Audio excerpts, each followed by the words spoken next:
All right, we are live. Lions Collective on Wednesdays usually. Today it's on Tuesday, given New Year's Eve. Last week we had a holiday, so we had a different time. It's been an interesting last 2 weeks. But today we are joined by Colton Pouncey. He is back in the mix. Will Birchfield still, he's got a baby, a lot of things going on with Will. He could be joining, so if he does, that'd be awesome. If not, enjoy the time. We'll take care of it today.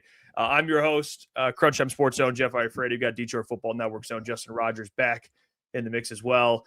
And, no football this weekend, at least from the Lions. No game. We talked about it last week, but we have a big game this week. Dan Campbell spoke to 97 with a ticket, so there's some things to kind of get to today. And Dan spoke about one of the more interesting things, which I was looking forward to it, even though I knew the answer. Playing starters against the Bears. I mean, we knew what Dan was going to say. I think there was a 0% chance this man was going to come to the mic and say, yeah, no, we're going to bench everyone on the roster, especially when the whole motto has been grit. I've been on the side of I wouldn't mind seeing some guys that are probably hanging in there. I know, Justin, you kind of rephrased the question. It was a good question. You guys handled it. If there's guys that are already kind of dealing with injuries, I think the approach should probably be, and I'm sure Dan thinks the same way, a little on the smart side. If the guy's dealing with an injury, doesn't need to play. It's a meaningless game. But there are other guys that probably could show things. But what are your guys' kind of thoughts on the game coming up this weekend, playing starters versus not playing starters? And Colt, you could even add in your thoughts on just missing the playoffs because we didn't get you last week to chime in on that. You want to go right off the bat, Colton, on thoughts on missing the playoffs? Yeah, sure. I mean, it was kind of trending this way. Like they had to, find a way to win some games down the stretch and find some consistency. And they weren't able to do it. We all knew what they had to do. They had to win some games. They didn't do it. When I look at the season as a whole, they were just so inconsistent, and they never really found a rhythm and got into a flow of things, whether that was in games over the course of a stretch. They just weren't able to do it. So you can look at the trenches and say that's probably an area to fix in the offseason. But in terms of them missing the playoffs, I'm not too surprised. They had to win like their final 3 games, and they lost. When they lost that Steelers game, you're looking at like a less than 5% chance of them making it. It actually kind of worked out where if you actually beat the Vikings, you at least give yourself a chance in week 18. But that was a letdown performance on Christmas. A lot of players in the locker room were saying they did not want to play on Christmas after they already played on Thanksgiving. Seems like some guys probably their heads weren't in it after losing the Steelers. They'll tell you the effort was there. My eyes tell me something differently. So yeah, I'm not too surprised they missed it. I didn't have a lot of problem with the effort in that game. I went back looking for it, because I kind of anticipated it would be there, and it didn't show up for me on film the way I thought it might, or I suspected. But man, sloppy is probably the best way to put it. Maybe mindset, head not in it, is fair. But look, anytime you end up -6 in the turnover column, like that's a tough day in the office, right? Like I had looked it up, and I think at -5, and there was only 18 games in the Super Bowl era where a team had overcome -5, and I think you get to -6 and it drops to like 2 or 3. Sloppy snaps, fumble from Gibbs, who suddenly has butterfingers after pretty tremendous reliability through the early stages of his career, and you had a jackpot ball from Goff. You had a premature throw from Goff. It was just sloppy all the way around. And, look, the offensive line was problematic once again. It's been a story of the whole season. And I don't know about you, but Van Ginkel is just fun to watch. And that dude's just everywhere. It felt like he forced all 6 fumbles on his own. I know he didn't, but felt like he intercepted the deep ball. Felt like he forced every fumble. Felt like he looked at Goff, forced him to throw prematurely. Like that dude just killed the Lions on Thursday, and it's fitting. I mean, going into that Pittsburgh game, I think we all picked the Steelers. Is that correct? I'm sorry, we all picked the Lions to beat the Steelers. I was gonna say I did not pick the Steelers. My bad. Yeah, I know this team has been inconsistent all year, but I really thought everything was setting up for this to be such a meaningful game coming up in week 18. Script writers, whatever you want to say, like it felt like it was going to be the game of the weekend. And just the way they kind of went out like lambs is jarring, disappointing, but I think as Colton said, like it's kind of fitting. This is just what this season was. It was a big letdown, and they fortunately maybe ripped the Band-Aid off early for you guys. Yeah, I think the conversation that stemmed from that game, and it's been repeated, and I hear it the most. And you two are very level-headed, right? This is where we have these conversations. I'm not so level-headed, so this is where the balance comes in. I go a little crazy sometimes. I say dumb shit into the microphone. But for you guys, this is where I'll ask you. I've been asked the most this week about the Jared Goff stuff and the conversation, right? And he has, I think, the last two games.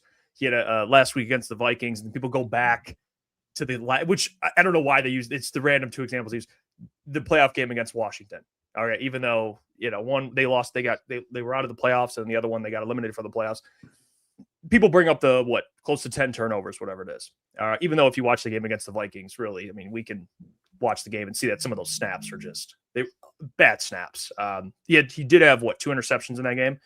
So okay, those are on Goff, but people act like 4 of the 5 or whatever, 4 turnovers. Every one of those were on Goff. But anyway, I digress.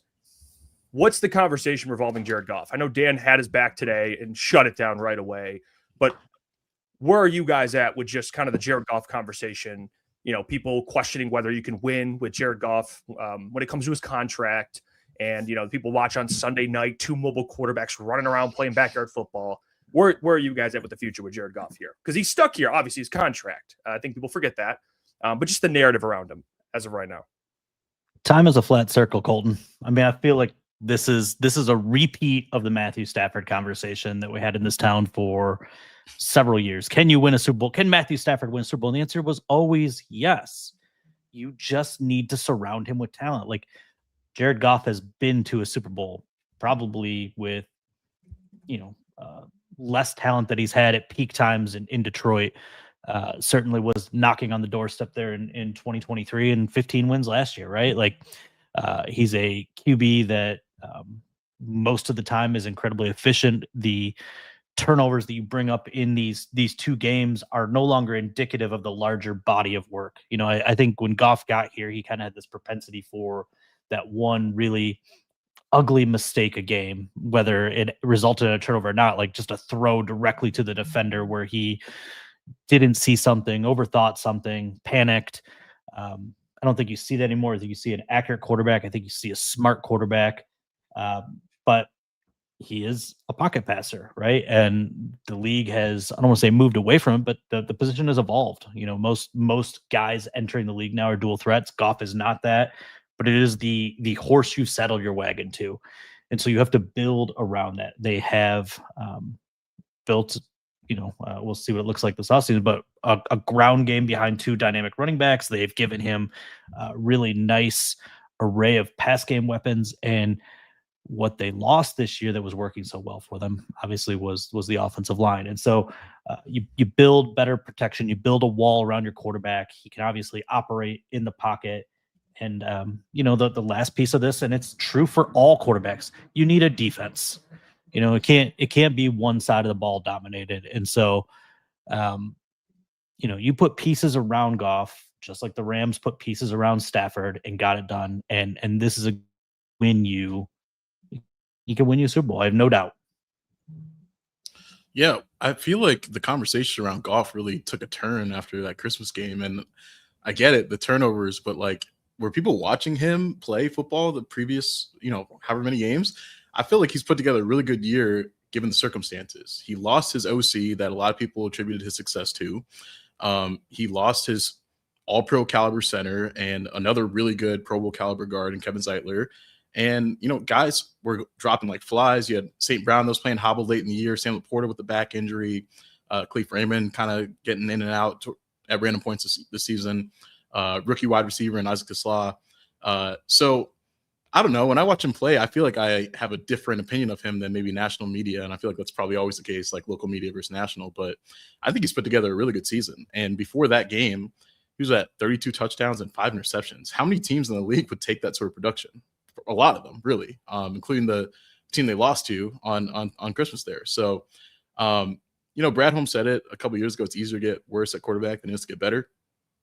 And I think that's true of Jared. So I don't know where this conversation is taken. I feel like some people have, try to say, oh, the Lions are stuck with Jared Goff. I'm sure they're happy to be stuck with Jared Goff. That's why they signed him an extension. And to me, it's like your opinion of Goff, I feel like if anything, watching him this year should be that he can elevate his game under worse circumstances, because he has worse circumstances than he did last year. And I think he's played better with those circumstances. And so I think, like with any quarterback, he's going to be better with more time to throw. All those things play a factor. Like, you want to look at his numbers when pressured. Look at most quarterbacks' numbers when pressured. You'll probably see worse numbers overall. So I think Jared's been pretty solid this year. Obviously, the record isn't what you want it to be, but I really wouldn't put that on Jared, which a lot of people seem to be doing after that game. Like, I don't know, there's some Rams writer on Twitter that I was kind of going back and forth with over Jared. And just the whole narrative like that, you can't win with him. Like, they've won a bunch of games with Jared Goff as their starting quarterback. So to me, you know what he is. They know what he's all about. They think that he's good enough for them. If that's the case, and you invest in him like they did, go out and get him a revamped offensive line. You got to fix that. Get him a center that's going to keep him upright. Give him time to throw. There's so many times throughout the season where if he had like a split second more, he's launching one downfield. The Browns game comes to mind where if he had a little bit more time, maybe a few of those are completions. There are random points throughout the year where I'm just like, I don't think this is a Jared Goff problem. And I still feel that way at the end of the year. And I feel like his numbers suggested and his play has overall. Colton, 7 losses with rushing yards under 100 yards. Yeah. Like, there is a direct correlation. If you can't run block, if you're putting the offense behind the chains in 2nd and long and 3rd and long, Goff carried him a few times this year to wins, but he's not a guy like you want to throw it on his shoulder week after week. You need a ground game. And this one had one game sub 100 yards in 2024, and that was Buffalo, right? Like, Buffalo ran him out of the gym. But seven this year, or is it 8 now? I've lost track, but they've lost every single game where they've been held under 100 yards. And to me, like, that is the indicator. I don't even like, the pass pro has been great, but the run blocking just took such a massive step back this year. Yeah. No doubt. Yeah, and that's I think you can win with Jared Goff. I mean, it's clear, any quarterback, right? You give him a run game, you give him protection, it elevates their game. We saw in the NFC Championship run, I went back and looked at some of his stats through that run. He played excellent in the playoffs, and the narrative before that was he's not a good postseason performer. So it's funny how these narratives keep coming out, and he keeps doing things that counteract the narratives. And I think the best point you can make about Jared is this year, with all the adversity he faced, he played extremely well. Now, I think people, like you kind of just alluded there, Justin, looking back with the lack of production in the run game and kind of how the Lions offense has been stagnant at times.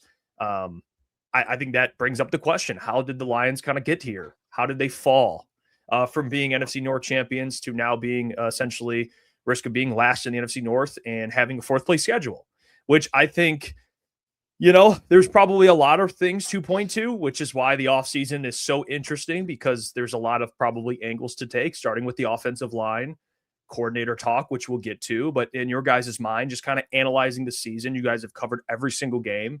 How did the Lions end up in this position? I know it's complex, but what's the best answer you have for Lions fans? How much time we got on the spot? Yeah. We just skipped over the first question because we got to dig deep into this topic. I just have a really hard time, and I hate putting it on him in this way because he's genuinely one of the better human beings I've covered, but the timing of the Ragnow thing really screwed them. And he has every right to make the decision he made.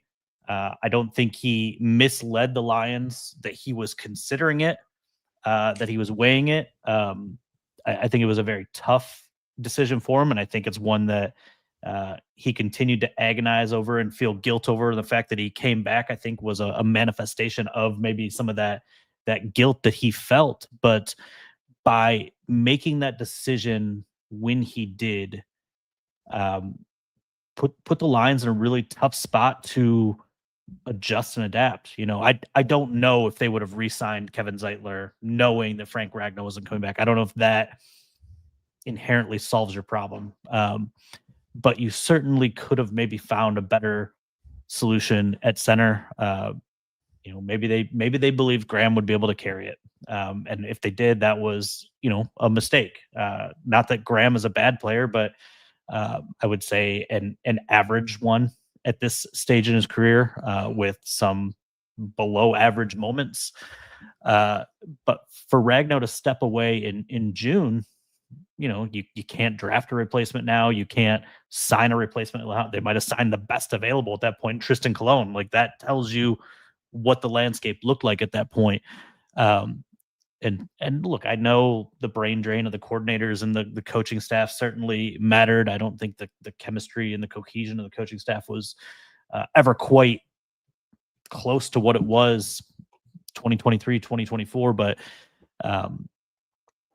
I'm going to keep pointing to this offensive line and just the way those dominoes fell and the timing, the way they fell, really, really handicapped them this year. Yeah, I agree, Justin. I do think the timing was kind of rough on Frank's part, and I know he was probably listening to his body and did the right thing for him. But yeah, to do it so late, it's hard to adjust from that. The only thing I would say, I guess, to counter that is, they've had chances to, draft his replacement or successor in past years if they wanted to. Could have gone that route. It seems like they kind of did that this year with Tyreek Williams and DJ Reader. So clearly, like, the future plan is kind of something that's been on their mind. But I don't know how much of an inkling Frank was giving them at the time, probably keeping them in the loop. But, they didn't really address it before he retired, and then it kind of left him in a vulnerable place. So, yeah, I think a lot of it starts with the offensive line, with the protection, with the run game. The inconsistency of the run game down the stretch really hurt them. And Jahmyr Gibbs, it was like if he wasn't rushing for, 180 and 3 touchdowns, they weren't winning games. That's kind of what it felt like down the stretch. So, you got to find some more consistency next year. Defensively, I really think Kelvin Shepherd was doing a good job at the beginning of the year, and I will get to him in a second. But the first half of the season, that defense was kind of humming, and you're like, all right, it seems like they've turned the corner. He's picking up where AG left off. They got some guys healthy.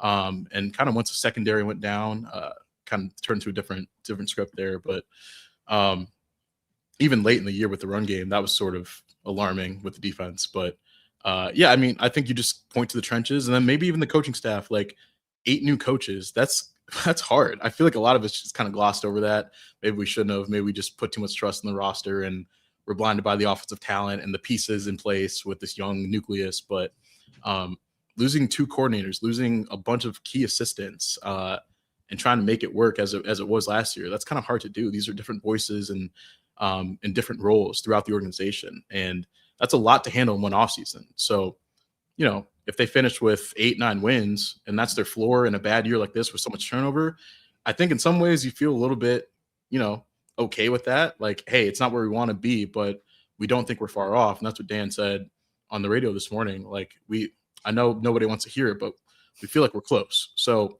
if that's the case, then make those adjustments that you need to. You saw what went wrong. You know what you can fix. You're going to do the deep dive as you always do. And once you come out of that, figure out what went wrong and try to fix it. Because I don't think they're far off. And 8-9 wins is not what anyone wants. But when you have the talent here in place and just got to add to that, I think it makes it a little bit easier. I just don't know how realistic it is to hold them accountable for not grabbing the Ragnow replacement, right? Like, you have to remember the guy was 29, and I totally understand that he's appeared on 4,000 injury reports with another 8,000 different body parts. Like, the guy has been incredibly banged up. I know rumors were floated a couple of years ago that he was considering this, and he pretty vehemently rejected that. But he was coming off such a great season, even walking into retirement. And so, do you draft a replacement when he's 27 years old and just signed a contract extension, or when he's 28 years old and he's 1 year into a contract extension and he's Pro Bowl caliber? DJ Reader, long in the tooth, final year of his contract. Like, that is the guy you draft a replacement for. That makes sense to me. I think they got caught with their pants down a little bit, to a degree, like, understandable. I mean, it just these situations happen in football where you can't predict it, whether it's retirement or career-ending injury, where some guy just gets hurt in a way that takes them off the table forever. And it's just one of those things where I don't know. Like, I think I have a greater appreciation for the center position than I ever did. Yeah, definitely. You always hear left tackle and defensive end and quarterback are the most important position. Like, center's way up there for me now. Like, in the way they handled these Minnesota games, right? Like the mind aspect of it to read and decipher and get people on the right page to protect your quarterback. Like it's a really, really critical position. It's going to be really interesting to know how they address it this offseason. I continue to maintain I do not think Ratlich is the answer. Going with a rookie is obviously always dangerous. And I know people are going to bring up Lindbaum from Baltimore. I don't think there's any way he gets there, whether they use the franchise tag or get an extension done. I just don't think that's going to be a guy that's available. So, you might be patchworking again. You might draft the best center available, but that might not be your guy on day one. It might be a thing like, Ragnow or Glasgow, where they play a little bit of guard early and develop, and then they're your guy in late 26 or early 27. I just don't know. It's clearly the situation or one of the situations to watch this offseason. Yeah, the only thing I'll say with drafting a center is like it's hard balance, right? Because they had what they felt other needs. You go back to the 2024 class, drafting 2 corners, first and second round. I actually did not have a problem with that at all, considering that room and what it looked like. Also, Ennis. I mean, let's be honest. The Missouri guy. Yeah, I'm gonna ride for my Mizzou guys. That's just me. I would have been fine with them taking them the first. Probably not so much now, but yeah. I mean, 2 corners. Like I totally see the vision. I understand why they did it. Trading a third to move up for Terrion, and then trading that other third, I believe, for Carlton Davis. That makes sense to me. That was a weakness, and so it's like the center conversation is like, okay, what are you taking away? They tried to go the future need with maybe Manu and trying to draft him and be this sort of developmental player. Jury's still out on him, but he hasn't really shown that he can be the guy going into another offseason where you're going to have another guy, Taylor Decker, where a bunch of questions about his future, right?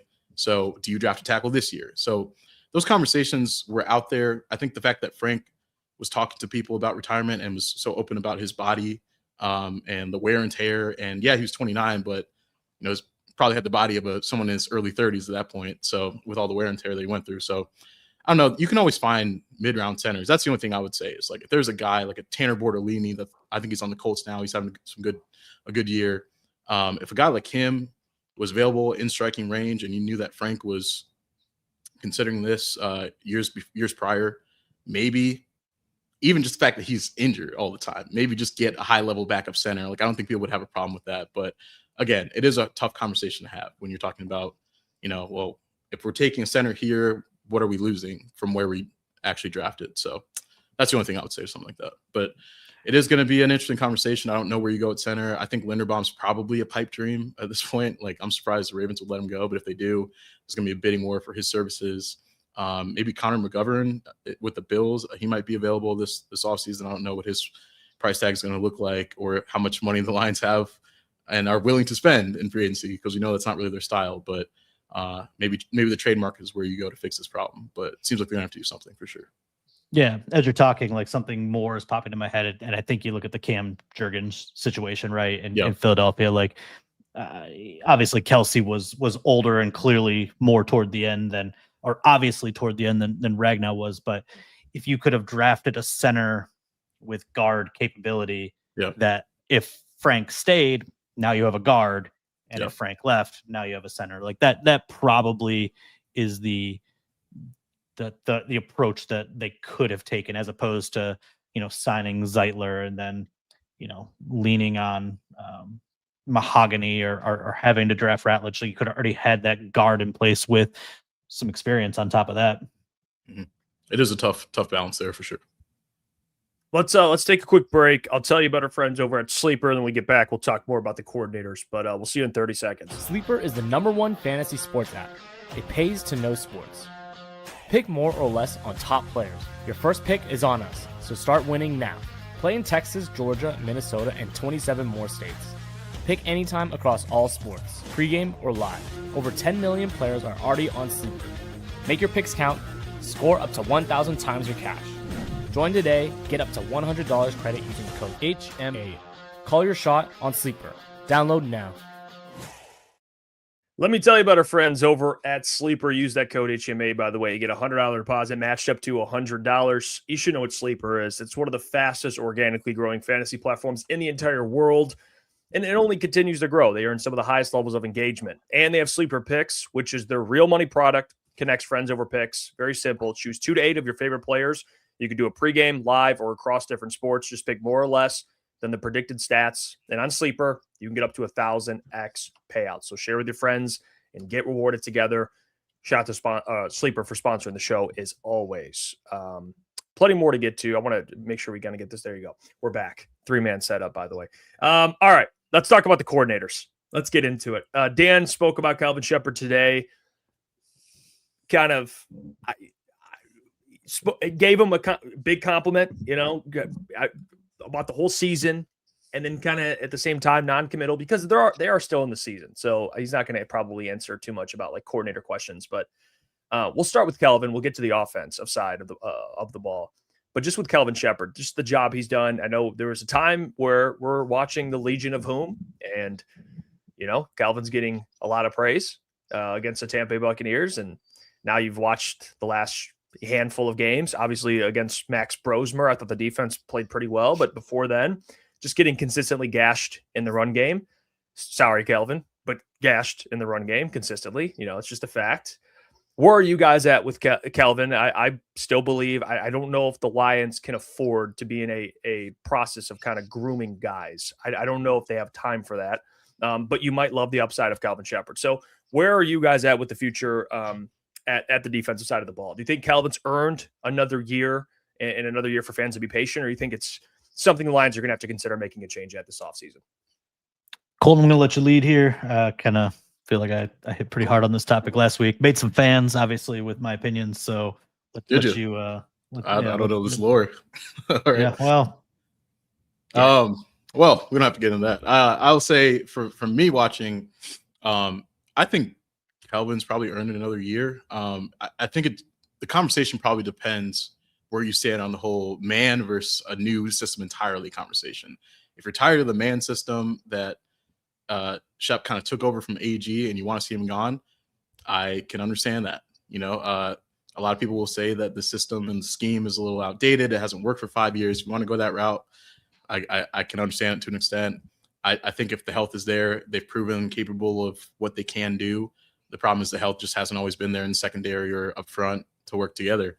But in terms of Shep, he was chosen for a reason. And that was a year coming off of a 15-2 season where you had this important decision to make at DC. And Dan has all these ties across the league with coaches and people from his past that he could have brought in to coach this defense. And he went internal with Kelvin Shepherd. And he did it for a reason, because he thinks that he was being ready and groomed for this role, learned from AG, knows exactly what Dan wants. And for those listening at home, what Dan wanted was a continuation of what they were already doing. He didn't want someone to come in here and rock the boat. So he is running the defense that Dan Campbell wants him to run. Now, if they want to have a conversation about where to take this defense from here, and you do want to retain Shep, I think it would be interesting to have that conversation. Say, do we want to keep the heavy man system that we do? Do we want to tweak it? Do we have the personnel to do it? I do feel like with some of the free agents they have, with Amik, with Alexander Zaloni, if you did want to not an entire overhaul, but some changes, and you can bring in supplemental pieces to kind of fit a new scheme. If you wanted to do that, this almost feels like the offseason to do it to me, with some guys on 1-year deals and about to be free agents. And if that's the route, I almost think maybe bringing a Chuck Pagano, a guy that Shep knows pretty well, bringing someone in like a senior defensive assistant that can help him kind of remold the defense in his own image, if they do want to go that route, a bit of a change there. But if they want to stick to status quo, a lot of people probably won't be happy with that. But again, I think you can attribute a lot of the fall off to injuries and maybe Shep trying to overcompensate for some of that in some ways, and things breaking down towards the end of the season. But I know it's a conversation that people are very passionate about these days. But I think Shep did a good job as a rookie DC, and I'd like to see him grow in that role. I think the two biggest concerns for me were the massive amount of explosive plays they gave up. Yeah. And it really ratcheted up there during that 5-game stretch, starting with the New York Giants, right? And I pulling the numbers off the top of my head because it's been a couple of weeks, but I think half of them, 27 of 54 20-yard plays, came during a 5-game stretch. Like, that's absurd. And I know you played some of the best offenses during that stretch in the Rams and the Cowboys, but it's still it's untenable to success to play that way.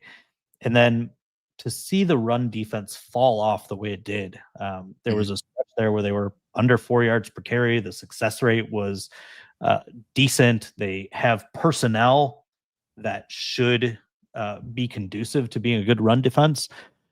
Their front seven is healthy, right? As healthy as it's been all year, and yet they got run all over by the Rams, and then they got worse. They got run all over by the Steelers, which not a particularly good run team. I mean, one that's committed to it, but not good at executing. And look, they cleaned some stuff up against Minnesota, but I'm not gonna bust out the pom poms for that. Like Max Brosmer, right? They were missing. I'm not moved by Max Brosmer. Yeah. Apparently, I don't even know his name, right? Like 3 offensive linemen down, no TJ Hawkinson, no Jordan Mason. Like Aaron Jones left that game. Like it was not a good offense, right? And you could throw more resources into the box because you weren't worried about the quarterback who's racking up -3 passing yards and getting sacked a bunch. Like good on you for getting right, knocking the pins down as they were set up, but I have major concerns about the defense, and I don't have good solutions. Like I'm not schematically advanced enough to sit here and tell you, oh, this was the one thing they lacked, or this is the thing they need to change. But I would say a massive concern is what does the safety position look like in 2026? And I think Brian Branch is going to get back. He might even be back by the start of the season. Little bold on that timeline, but it's certainly within the realm of possibility. But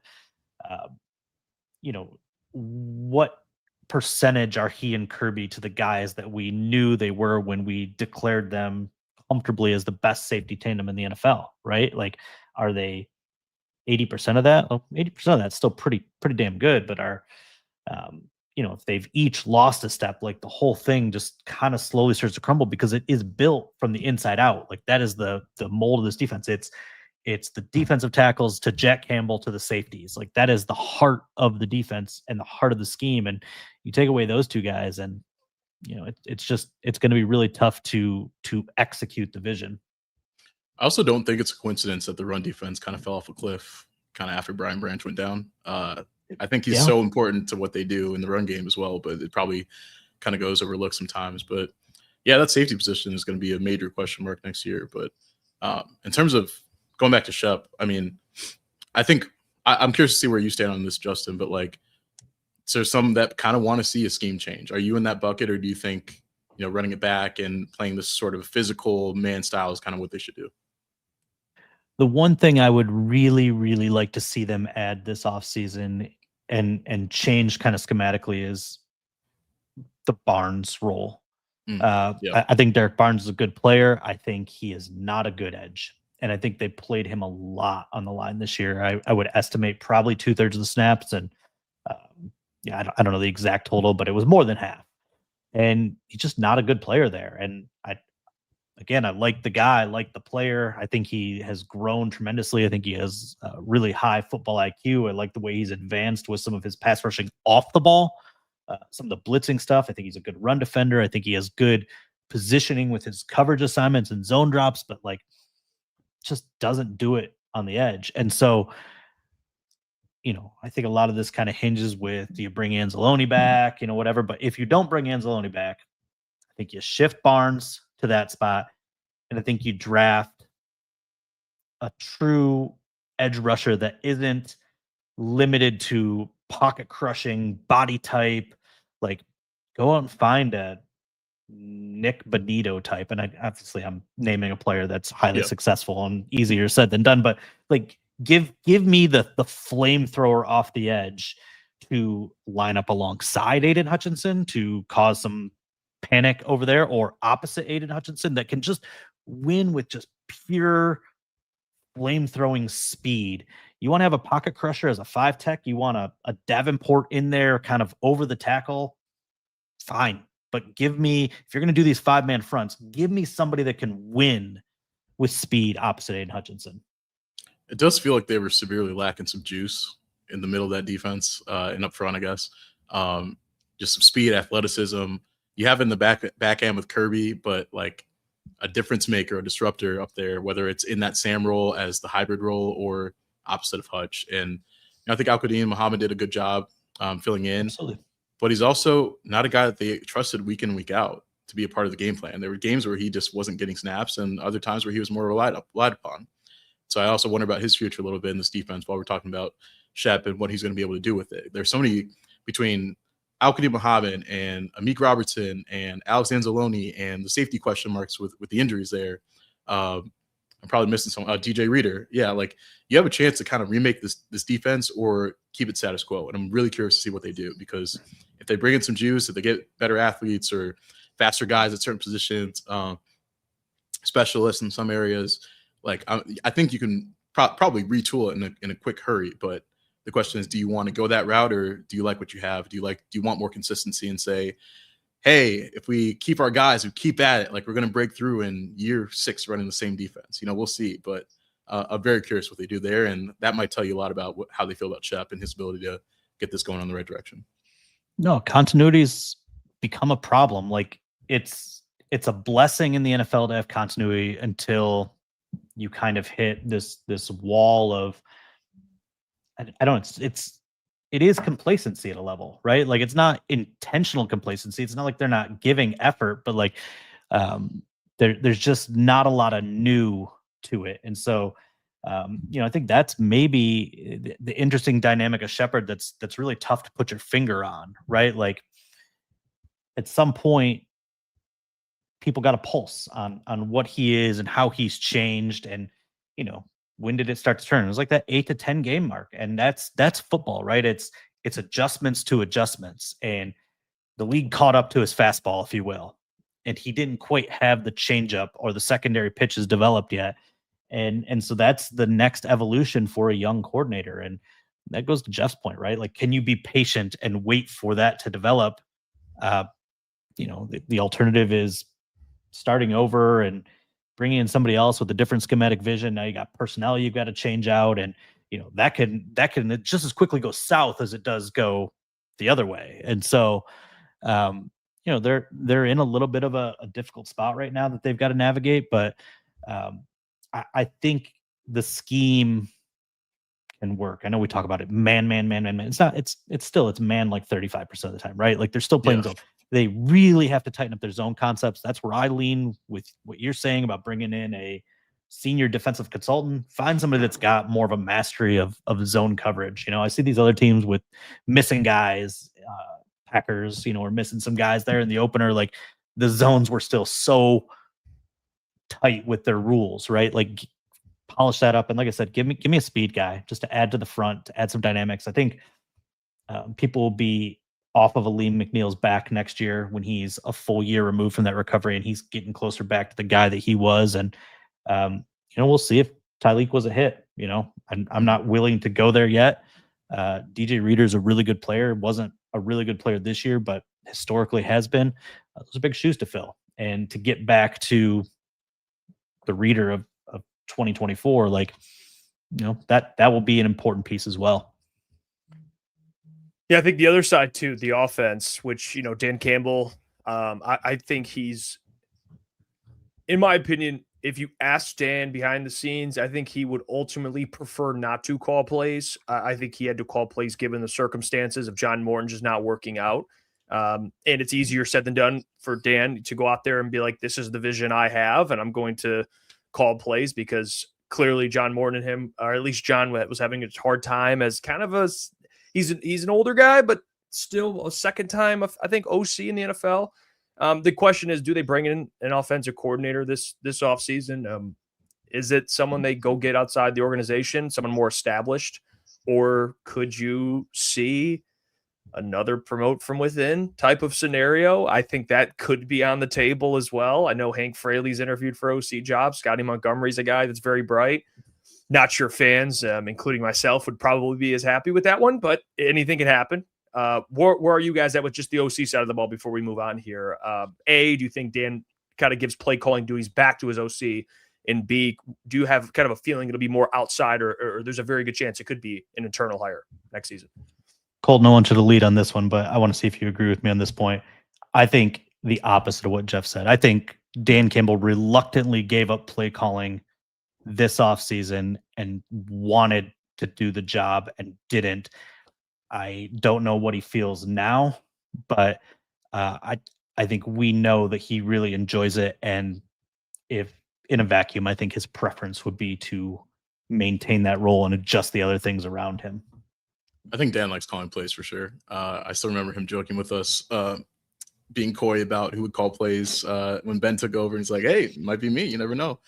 But I do think there's a part of him that enjoys it and the craftsmanship involved with it. But yeah, we'll see. Like, I'd have to take a closer look at some of the, aspects that he was pulled away from, I guess, just becoming the play caller. Because, one thing he told us was a little bit reluctant just only to take over only because he knows what's going to be required of him. Not to say that he didn't like it, because we just established I think he does like it. But, when you do that and make that change midseason, it can pull you in a bunch of different directions and take you away from some of your head coaching responsibilities. I don't know if I can point to a couple of things that are as examples of that, but I'm sure that's happened behind closed doors this year.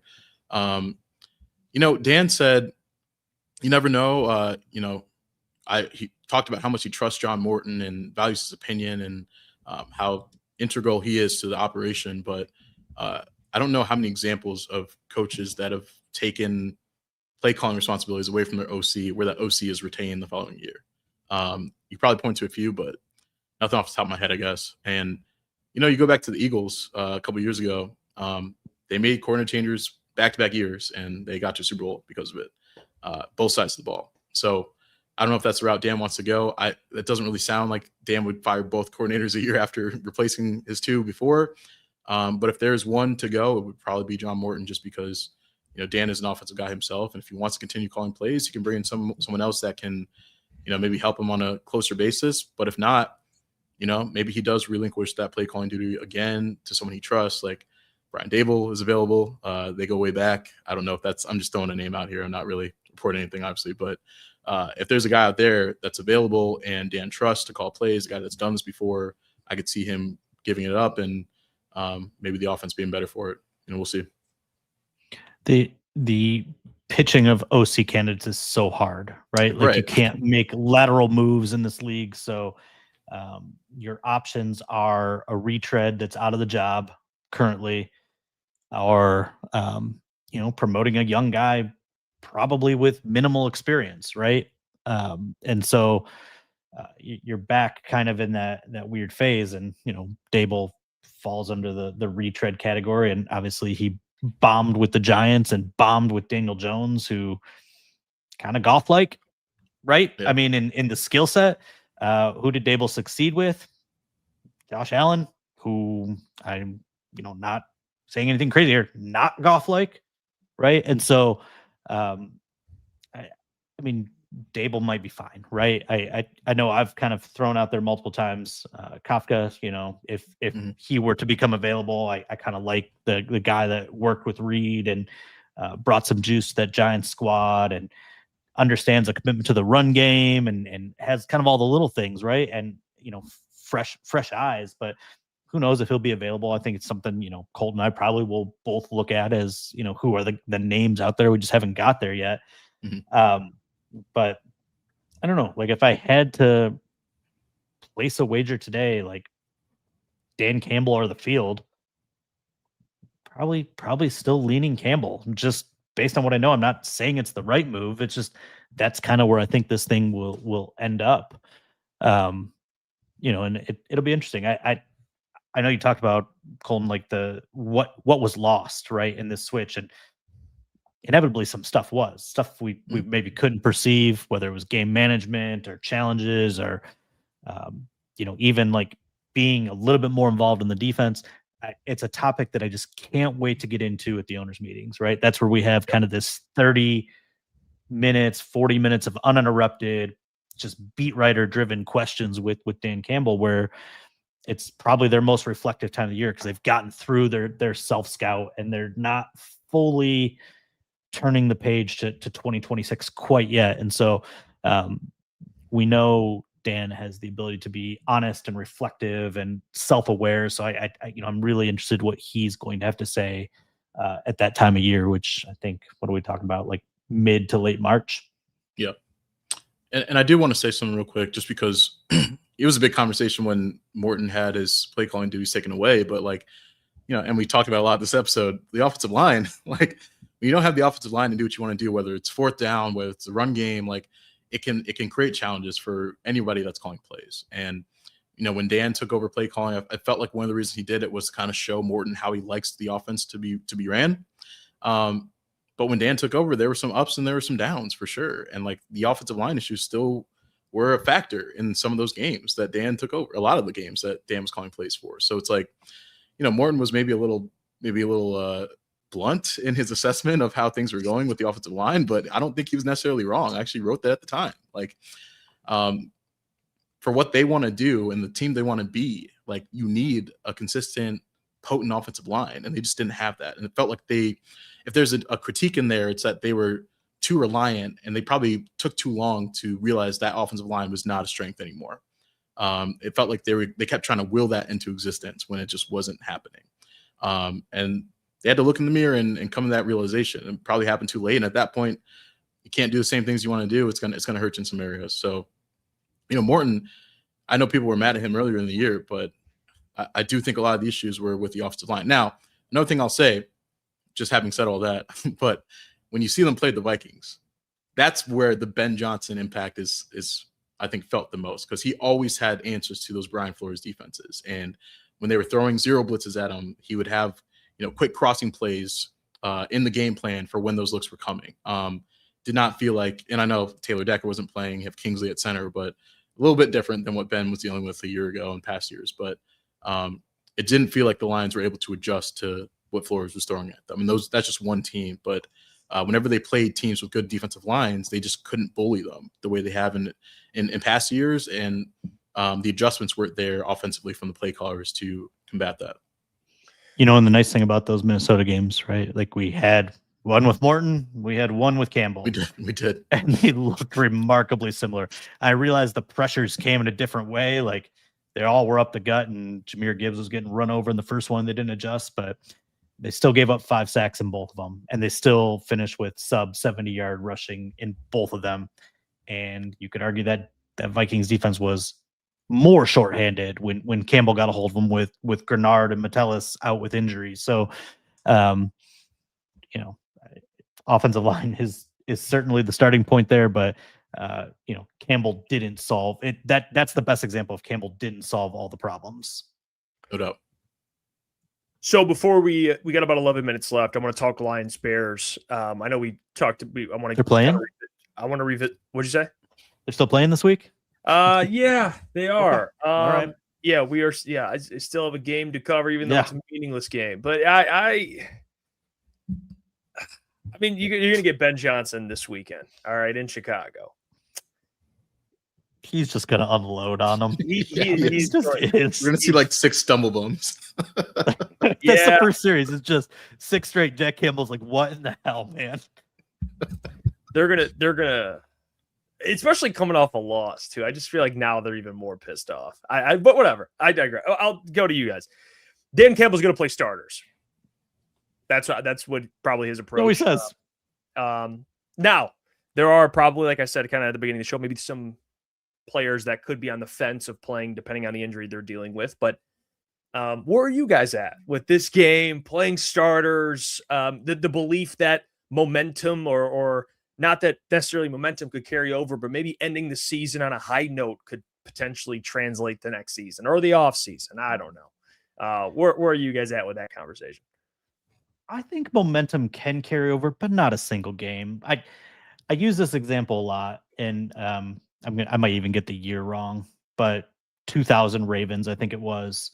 That was that defense was finally figuring it out, and they closed the previous season with 4 wins, really dominant. Ray Lewis and Ed Reed were kind of coming into their own, and I think they finished 8-8 or something like that. Didn't make the playoffs, but you're oh, yeah, this team looks like they figured it out.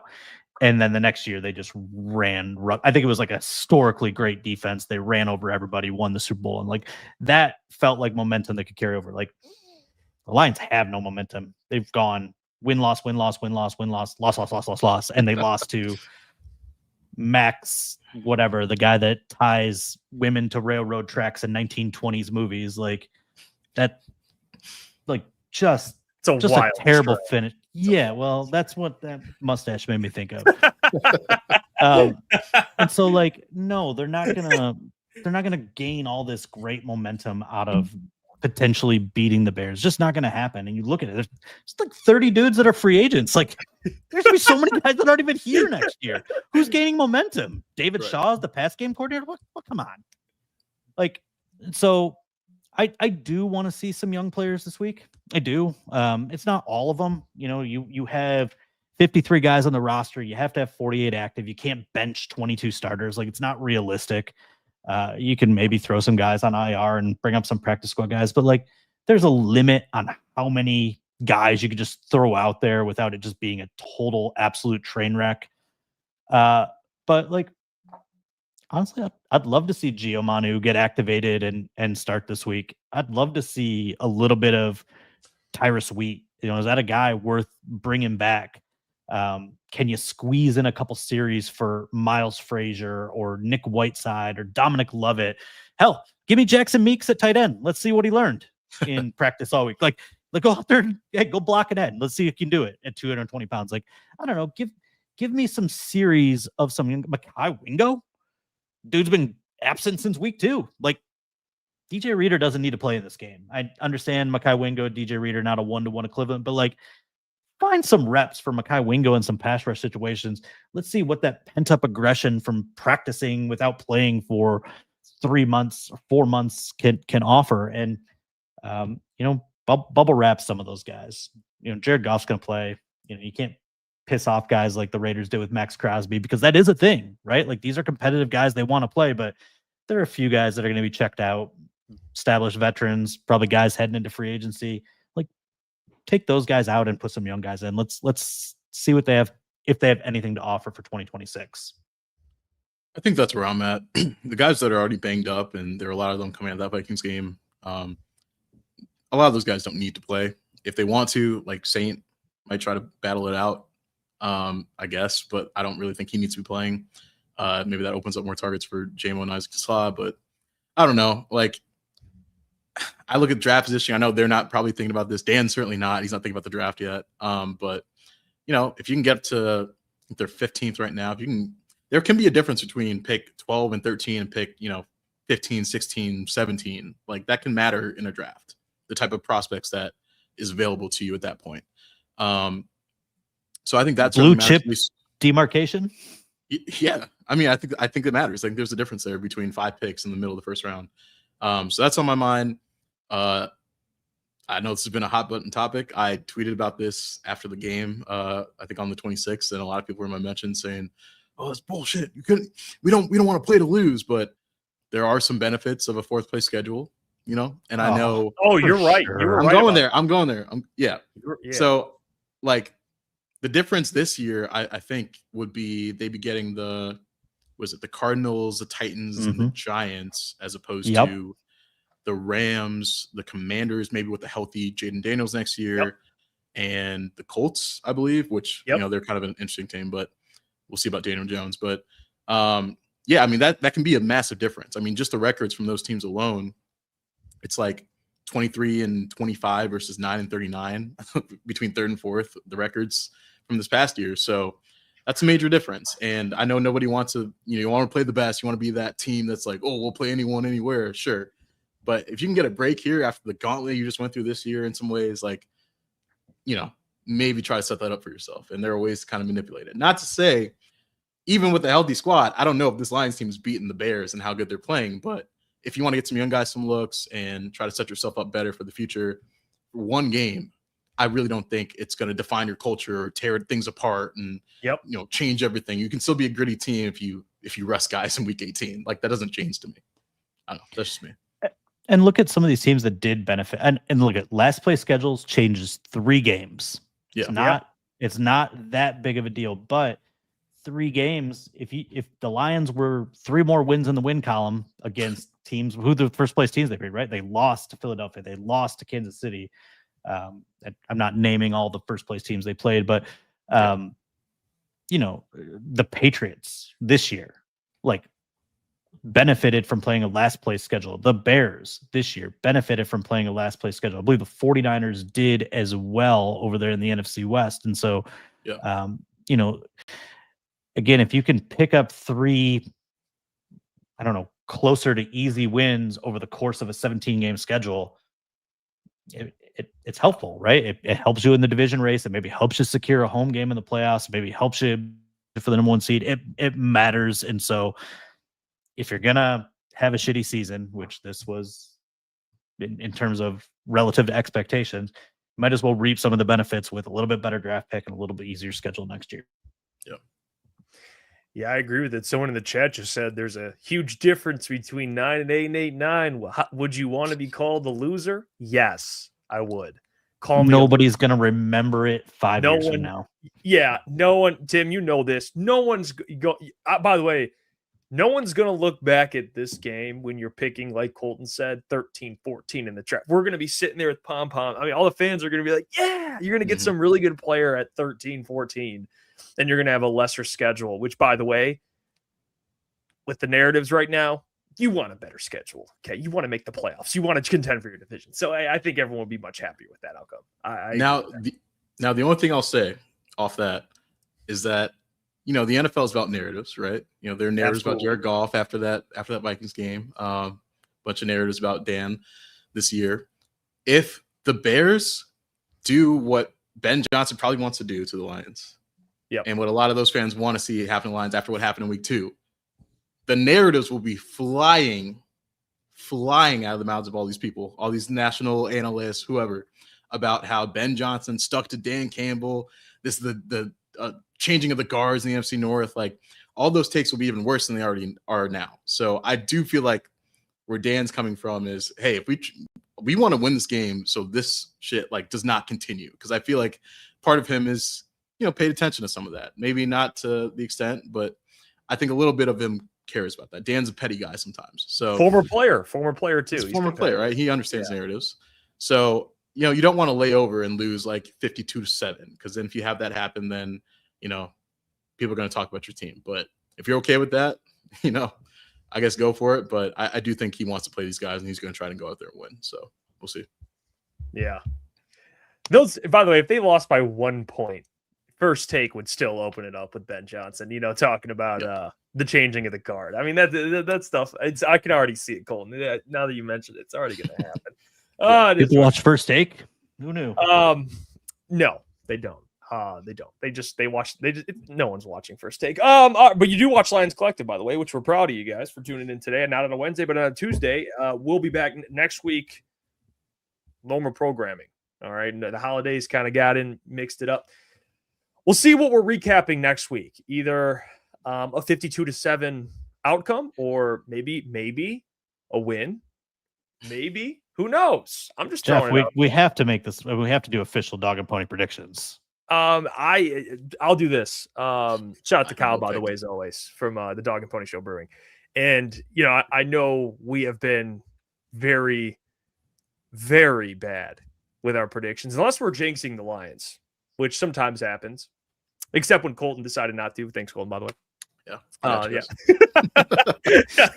But this one, fellas, I don't think I'm assuming Dan's going to play the starters, so I don't think the game will be is going to be ugly. I think they'll lose ultimately, but assuming that most starters will be playing, I think this is probably going to be like this is going to be like a 27-20 game. I think the Lions will hang in there. Because by the way, Lions have done a really good job taking care of the ball. The Bears defense eats off turnovers. They're actually not that good statistically. I say that now, fast forward, they get like 4 turnovers in this game, the Lions. But if they can take care of the ball, I think the Lions will be able to put up some points. I just think the Bears are going to score way more. Not way more, but a touchdown more to win the game. So I'll take the Bears, but I think the Lions hang in there.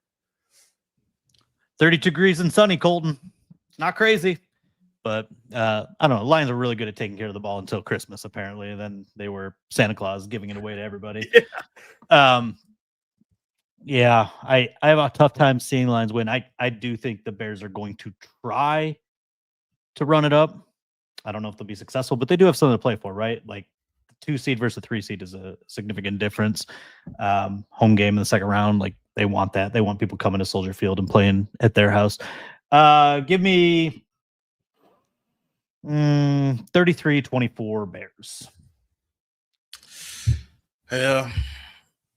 I think they have a chance of torch the secondary, but I will go 34-28 Bears. Keep it somewhat close. You get the loss that'll help you springboard you into the offseason. So, yeah, I don't know if that's happy. People will be happy with that outcome, but hey, that's the one I'm giving to you. So saying that's probably gonna be wrong. Yeah, there you go. Well, to be fair, we're all three on the same page. A loss, so maybe that we'll see what happens there.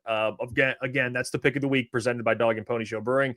We are Lions Collective. We'll be back next week. Thanks for tuning in. Hit the like button on the stream. It helps push it out in the algorithm, and subscribe for our live shows and our clips. But until next week, we will catch you all. Happy New Year. Have a great rest of your week, and go Lions. We'll catch you guys.